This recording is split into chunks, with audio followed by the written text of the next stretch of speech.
celebrar, hermanos, nuestro mes misionero. Quiero recordarles una vez más, estamos celebrando nuestro mes misionero, un mes que dedicamos exclusivamente para enseñar o recordar a la iglesia la responsabilidad que tenemos de proclamar el Evangelio de Cristo a todo el mundo.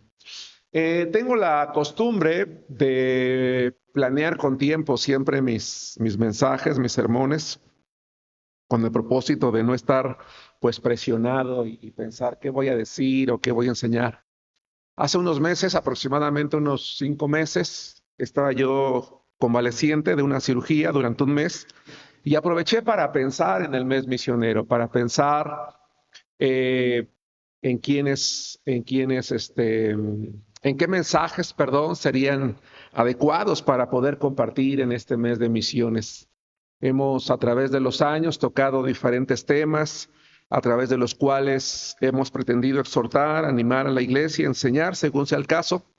Y por eso la semana pasada prediqué un sermón que se llamó Poderoso Sembrador de Iglesias. Y hoy, hermanos, hoy, segundo miércoles de este mes misionero, quiero compartir un tema que tiene como título, ¿qué a ti? Sígueme tú. Estas palabras no son mías, son del Señor Jesucristo, tomadas de su palabra, así que voy a pedirles por favor que me acompañen al Evangelio de Juan, capítulo 21, versículo 18 al 24. Vamos a leer esta porción de la Escritura que me va a permitir desarrollar el sermón de este día. El tema de hoy se llama, ¿qué a ti? Sígueme tú.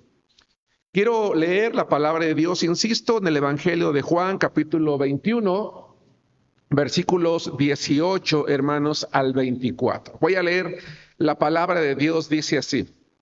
De cierto te digo, cuando eras más pequeño, te ceñías e ibas a donde querías. Mas cuando ya seas viejo, extenderás tus manos y te ceñirá otro y te llevará a donde no quieras. Esto dijo, dando a entender con qué muerte había de glorificar a Dios. Y dicho esto, añadió, sígueme. Volviéndose Pedro, vio que le seguía el discípulo a quien amaba Jesús, el mismo que en la cena se había recostado al lado de él y le había dicho, Señor, ¿quién es el que te ha de entregar? Cuando Pedro le vio, dijo a Jesús, Señor, ¿y qué de este? Jesús le dijo, si quiero que él quede hasta que yo venga, ¿qué a ti? Sígueme tú. Este dicho se extendió entonces entre los hermanos, que aquel discípulo no moriría. Pero Jesús no le dijo que no moriría, sino si quiero que él quede hasta que yo venga, ¿qué a ti? Este es el discípulo que da testimonio de estas cosas y escribió estas cosas y sabemos que su testimonio es verdadero. Hermanos, quiero decirles que la obra misionera o las misiones es algo que Dios le encargó a la iglesia, es algo que Cristo le encargó a la iglesia. De tal manera, hermanos, que nosotros podemos decir que misiones es la tarea de la iglesia. Ahora, quiero que observen el tamaño que abarca la frase la tarea. Misiones no es una tarea para la iglesia, una simple tarea, no es una tarea más. No es una de muchas tareas que el Señor le dejó a la iglesia. No, misiones es la tarea, es el propósito, es la meta, es el objetivo, es lo primordial. La iglesia podría dejar de hacer muchas cosas, pero nunca predicar el nombre de Cristo, nunca la tarea principal. Sin duda las otras son importantes y son relevantes, pero misiones es la tarea. Es aquello en lo que cada uno de nosotros, hermanos, debemos de estar dispuestos a llevarlo a cabo, ¿verdad? Con el propósito de que se cumpla el plan y el propósito de Dios. A través de las generaciones, hermanos, desde que Cristo vino al mundo, murió y resucitó, miles de iglesias han surgido en el mundo y millones de personas hemos creído en Jesucristo. Y de entre esos miles de iglesias y millones de creyentes se han levantado cientos de ellos que han estado dispuestos a que en su vida las misiones sea una prioridad. Incluso hay gente que se ha dedicado de tiempo completo a ser un evangelista, un ganador de almas o un misionero, como le llamamos nosotros, para predicar el evangelio de Cristo. Y afortunadamente, hermanos, gracias a Dios, muchos de ellos han cumplido con la tarea con éxito, ¿verdad? Eso es algo maravilloso. Ahora bien, ¿de qué dependió el éxito de estos grandes hombres? ¿De qué dependió el éxito de esas generaciones? ¿De qué dependió el éxito de las iglesias que asumieron la tarea como algo prioritario y que mantuvieron la visión? Nosotros, por ejemplo, dedicamos un mes y en un mes hay banderas, hay estandartes, hay letreros incluso en las columnas, frases que nos motivan y que nos recuerdan. Pero eso no implica que nada más en el mes de octubre debemos de pensar en las misiones. No, es algo que debemos de tener en mente. Pero la pregunta es, ¿qué ha hecho que grandes misioneros lleven a cabo, hermanos, la tarea con éxito? ¿Qué les ha permitido cumplir con ese propósito? Bueno, podríamos hacer una larga lista. A lo mejor algunos invirtieron recursos, algunos tuvieron grandes ideas, no lo sé, muchas cosas. Pero, hermanos, yo creo que una de las razones por las cuales ha habido grandes misioneros en la historia o iglesias que han tenido no solamente el propósito, sino que han llevado a cabo la tarea de las misiones, es porque no se detuvieron, escuchen esto, es porque ellos individualmente o ellas como iglesias no se detuvieron a mirar quién más lo estaba haciendo. Ellos no voltearon y dijeron, ¿y qué de este cristiano? ¿Y qué de este hermano? ¿Y qué de esta iglesia? No, ellos tomaron la decisión de hacerlo. No se detuvieron a mirar quién más lo hacía, no se detuvieron a mirar a los cristianos perezosos. Dijeron, yo lo voy a hacer. En la palabra de Dios, hermanos, que nosotros acabamos de leer hace un momento, el Señor Jesucristo está con Pedro. Le está revelando una serie de cosas. Le está revelando, por ejemplo, que un día va a tener el privilegio de morir por su nombre, de morir por su causa. Mientras Jesús le está declarando a Pedro esto, que un día él va a tener el privilegio de morir por su causa, el apóstol Pedro voltea y ve al apóstol Juan, al discípulo amado, y le dice a Jesús, ¿y qué de este? Es decir, ya me dijiste a mí, yo voy a morir por tu causa, pero ¿y qué de este? ¿Qué va a hacer este? Y Jesús le dice, que a ti, sígueme tú. Vamos a tratar de comprender esto en la lectura que acabamos de leer, hermanos, en el versículo 21. Si Jesús le dijo, 21, cuando Pedro le vio, dijo a Jesús, Señor, ¿y qué de este? Algunos se han preguntado, ¿cuál era el propósito de la pregunta de Pedro? ¿Qué había detrás de la pregunta de Pedro? Algunos piensan tal vez, bueno, yo voy a pagar un alto precio y ¿cuál va a pagar? ¿No? Hay quien piensa, bueno, a lo mejor Pedro, cuando supo de con qué muerte iba a honrar al Señor Jesús, una muerte en la que él no iba a poder resistirse, iba a tener que estirar las manos y dejarse llevar para morir. Hay quien dice, a lo mejor se preocupó por su amigo porque tanto Pedro como Juan fueron del círculo más cercano de Jesucristo y piensan que a lo mejor la pregunta iba más encaminada a una preocupación de lo que iba a pasar con su amigo. La mayor inclinación está a favor de que Pedro dice, bueno, ¿y él qué costo va a pagar? ¿Sí me explico? Tú ya me dijiste a mí, pero ¿él qué costo va a pagar? Ya sea que haya sido una pregunta en la que expresaba una preocupación buena de que a él no le fuera a pasar lo mismo, o una preocupación de si él también iba a morir de la misma manera, la respuesta del Señor Jesús es interesante. Jesús no se detiene a darle una explicación. Le dice, si yo quiero que él quede hasta que yo venga, y por esta frase es que se deduce que en realidad él está cuestionando, él también va a morir, él también va a pagar el precio. Y Jesús le dice, si yo quiero, y eso está hablando de qué, de su soberanía, de su autoridad. Lo que le está diciendo el Señor es, tú preocúpate por lo que yo te estoy ordenando a ti. Y lo que él le estaba ordenando a Pedro, que no lo vamos a leer, le está ordenando: apacienta a mis ovejas, alimenta a mis corderos. Es decir, dedícate a llevar a cabo la tarea que yo te estoy encomendando a ti. No cuestiones lo que yo en mi soberanía decida para ti, o deje de decidir o decida también para el otro. Eso es algo que a ti no te incumbe. Sígueme tú. Y esto es algo muy interesante. ¿Qué a ti? Honestamente, hermanos, la respuesta de Jesús no fue una respuesta, permítanme decirles, diplomática. Porque si pudiéramos traducir de otra manera la respuesta del Señor Jesús a la pregunta de Pedro, tal vez en nuestro contexto sonaría fuerte, porque lo que le está diciendo es: ¿qué te importa?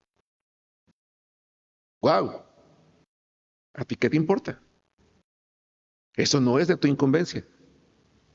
A ti no tiene por qué importarte lo que otros hagan o dejen de hacer. Sígueme tú. ¿Sí me explico? Sígueme tú. Es decir, quiero que tú, sin mirar lo que otros hagan o dejen de hacer, decidas hacerlo personalmente. Y eso es algo muy importante, hermanos. Es algo muy importante. ¿Por qué? Porque cada uno de nosotros, hermanos, que hemos decidido tener la visión de participar en la obra misionera, tenemos que pensar en esto también, que es una decisión personal que nosotros tenemos que hacer o que tenemos que tomar independientemente de que otros lo hagan o dejen de hacerlo. Dice el versículo 23, este dicho se extendió entonces entre los hermanos, que aquel discípulo no moriría, pero Jesús no le dijo que no moriría, sino: si quiero que él quede hasta que yo venga. Y ahí está la clave: hasta que yo venga. No es una frase que significa que Juan no se va a morir nunca y que va a quedar vivo hasta que Jesucristo venga. Hasta que yo venga es una frase que en griego significa mientras yo estoy viniendo. Hermanos, desde que Jesús murió y resucitó, está viniendo. No ha venido, está viniendo. Estamos esperando ese tiempo. Lo que ocurra, lo que Jesús le está diciendo a Pedro es: lo que ocurra en el tiempo, desde que yo estoy hablando contigo hasta que yo regrese, lo que tú hagas y los otros dejen de hacer, a ti no te importa. ¿Qué a ti? Híjole, qué impresión. Y esto me hizo pensar, hermano, que si tú o yo nos hemos involucrado en la obra misionera y nos molesta que otros no lo hagan, tenemos que tomar en cuenta estos principios. Porque honestamente a veces es incómodo ver que alguien no lo hace. Y molesto que alguien que podría hacerlo no lo hace. Alguien que debería de ir no va, que debería de dar no da, o que debería de levantarse no se levanta. Los seres humanos, hermanos, todos, incluidos los cristianos, tenemos la tendencia a comparar nuestra vida con otros. Y los cristianos también. Hermanos, ya sea para comparar nuestro nivel de devoción a Cristo. Yo voy a morir, Señor. Y entonces yo sí voy a dar la vida, pero Él. Tenemos que tener cuidado, hermanos, cuando nosotros queremos cuestionar al Señor por lo que otros no están haciendo. Porque muchas veces decimos: yo sí hago, yo sí voy, yo sí doy, yo sí me levanto, yo sí coopero, yo sí me sacrifico, yo sí me canso, yo sí voy. Sin darnos cuenta que muchas veces lo que hacemos es cuestionar la justicia de Dios. Ojo, cuestionamos la justicia de Dios. ¿Por qué? Porque cuando yo veo que alguien o toda la iglesia no está haciendo lo suficiente, digo: ¿y por qué Dios no hace nada? ¿Por qué Dios no lo reprende? ¿Por qué Dios no la castiga? ¿Por qué Dios no le llama la atención? ¿Por qué Dios no trata con él? ¿O por qué no tratan con ellos? ¿O por qué por lo menos al pastor no lo regaña y no les dice nada? No, le dice: ¿qué a ti? Sígueme tú. Hermano, no seamos murmuradores, no seamos chismosos acerca de lo que otros hacen o dejan de hacer. Sobre todo, no presumamos lo que nosotros hacemos. Si tú y yo vamos a la obra misionera, si tú y yo cooperamos, hacemos, no olvidemos lo que dice la palabra de Dios. Vamos a 1 Corintios capítulo 13, versículo 4. ¿Qué a ti? Sígueme tú. Dice 1 Corintios capítulo 13, versículo 4, la palabra de Dios señala, el amor es sufrido, es benigno, no tiene envidia, no es jactancioso, no se envanece. Pero vamos a ver un pasaje más. Vamos a Filipenses capítulo 2, versículo 12. Entonces, si yo estoy trabajando para la obra de Dios, está bien. No tengo por qué estar resaltando, no tengo por qué estarme jactando, no tengo por qué estar presumiendo, no tengo por qué estar diciendo yo sí lo hago, los demás no lo hacen. Tengo que amar a mis hermanos y no mirarlos con jactancia. Tener cuidado de no estar cuestionando la justicia de Dios, porque no actúe en contra de ellos. Vamos a ver lo que dice Filipenses 2:12, por tanto. Bueno, de hecho vamos a leer, vamos a analizar desde el versículo 12, 13. Dice el 12, por tanto, amados míos, como siempre habéis obedecido, no como en mi presencia solamente, sino mucho más ahora en mi ausencia, ocupémonos ¿en qué? Dice, ocúpate en tu salvación. Dice Germán, ocúpate en tu salvación, no la de los demás. ¿Sí te das cuenta? No en la de los demás. Hermano, yo no le voy a dar cuentas a Dios por la negligencia de otros. ¿Sí nos damos cuenta? Yo no le voy a dar cuentas a Dios por la negligencia de otros. Yo debo de ocuparme en mi salvación, no en la de los otros, y debo de hacerlo con temor y temblor. ¿Por qué el pastor no los regaña? ¿Por qué no los disciplinan? ¿Por qué no les llaman la atención? Oye, si no somos capaces de obedecer lo que la palabra de Dios dice, menos la que dice el pastor, menos la que dice el misionero, menos la que dice cualquiera. ¿Sí me explico? A veces decimos, es que a mí nunca me dijeron, nunca me exhortaron, nunca me motivaron. Oye, la palabra de Dios no fue suficiente para exhortarte. Esta palabra es para todos. Ocúpate en tu salvación con temor, porque vas a dar cuenta a Dios. Y temblor, yo no voy a dar cuenta por ellos. Nosotros no vamos a dar cuentas por los perezosos. Lo que está diciendo Pablo es, hermano, dedícate a entender lo que significa, lo que implica que tú hayas sido salvado por Dios. Vive la vida cristiana con temor, dice, y temblor. O dicho de otra manera, diría Pablo, trabaja con temor y temblor tú en tu vida. Olvídate de los demás. Eso no significa que no me debe de importar la vida de los hermanos, no. Lo que estoy diciendo es, lo que me debe de importar es si yo,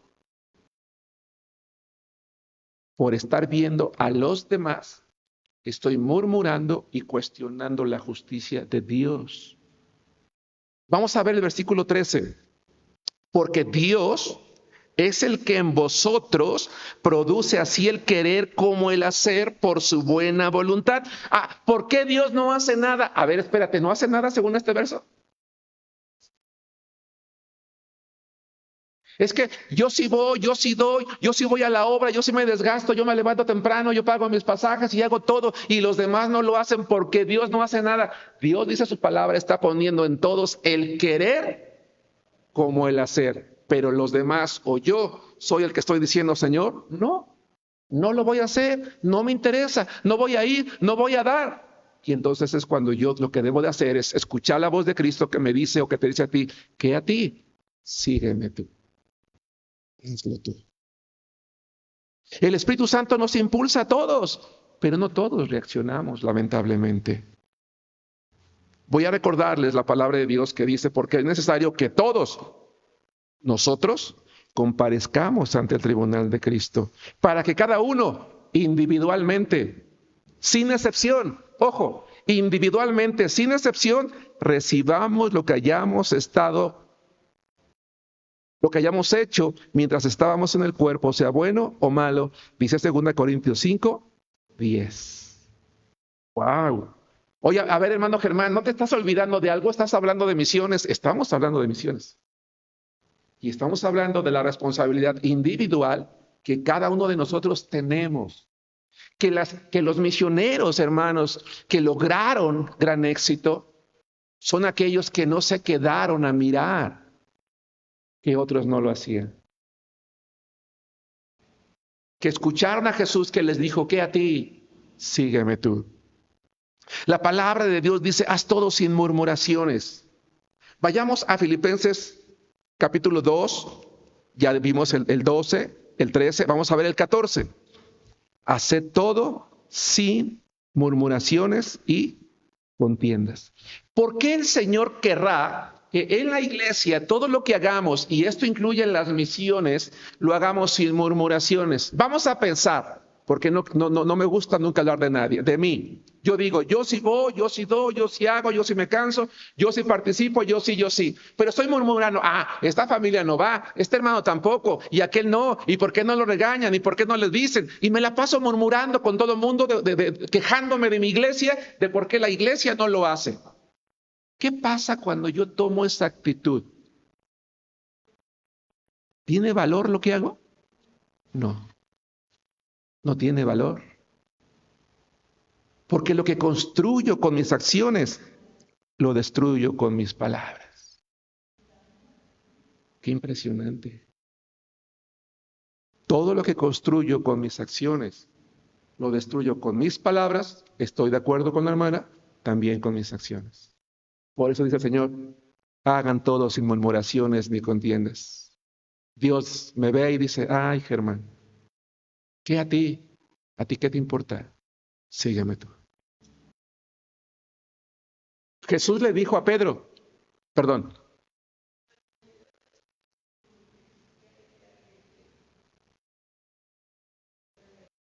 Jesús le dice a Pedro, tú vas a morir.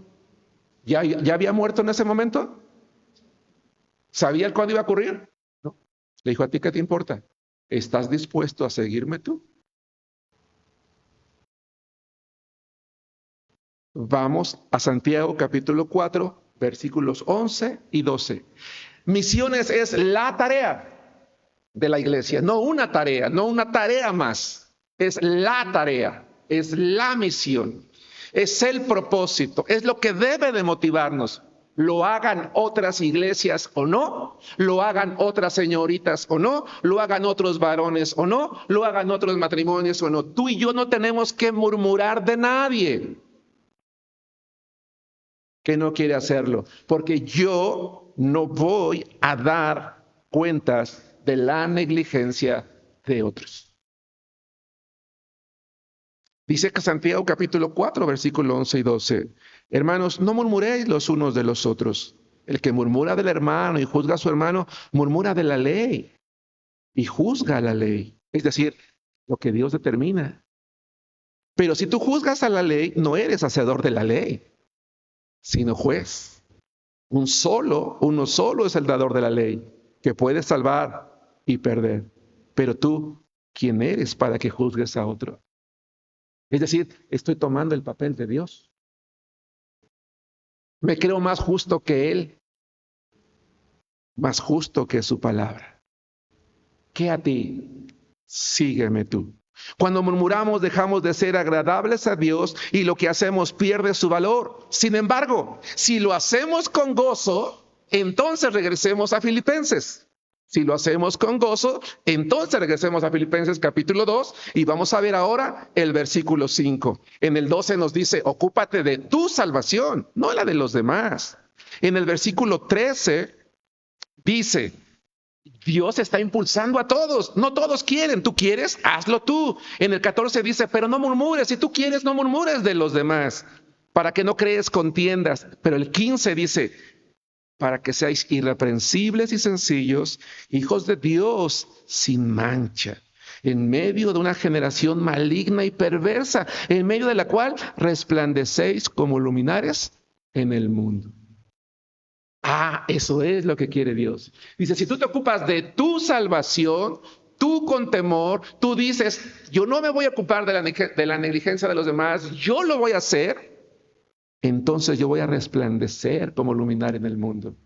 Jesús dijo en Juan, entre tanto que estoy en el mundo, luz soy del mundo, Juan 9:5. Y nos dice en el 5:14 de Mateo, ustedes son la luz del mundo. Yo me voy, pero ustedes se quedan. Ser luz es reflejar a Cristo, es predicar su nombre a quienes viven en tinieblas, pero con gozo, aunque otros no lo hagan. Aunque otros no lo hagan. ¿De qué se debería de preocupar, hermanos, el discípulo de Cristo? Un discípulo de Cristo, ¿de qué se debería de preocupar? Un discípulo de Cristo que ama las misiones, debería de preocuparse en descubrir, en aceptar y en obedecer la voluntad de Dios en su propia vida. Debería de preocuparse en orar para que otros hagan lo mismo. Yo dije hace rato, no es que no nos importa, pero voy a orar por ellos. No murmurar de ellos. No hacer un chisme, no hablar, no juzgar, no criticar la justicia de Dios. Señor, que un día se levante mi iglesia, que un día se levante mi hermano, que un día reaccione, Señor. Que ese impulso que nos das a todos, Él también un día lo obedezca y lo haga. Señor, incluso en lugar de murmurar de Él, le voy a decir al Señor, ten misericordia de su necedad, ten misericordia de su rebeldía. Hermano, no mires a los demás. Hazlo tú, sirve tú, conságrate tú, ve tú. Si otros lo hacen, gloria a Dios, hermanos. Pero si nadie más lo hace, ¿qué a ti? Síguelo tú. Y la pregunta es, ¿qué hizo Pedro ante la invitación de Jesús? La tradición dice que murió crucificado. Dejó de mirar quién más lo hacía y dijo, yo lo voy a hacer, Señor. Tienes razón, a mí qué me importa. Te voy a seguir. Y murió. Tomó la decisión. Por eso llegó a convertirse en un gran hombre de Dios. ¿Qué hizo Pedro ante la invitación de Jesús? Lo siguió fielmente hasta la muerte. Tú y yo hagamos lo mismo. Que Dios los bendiga, hermanos.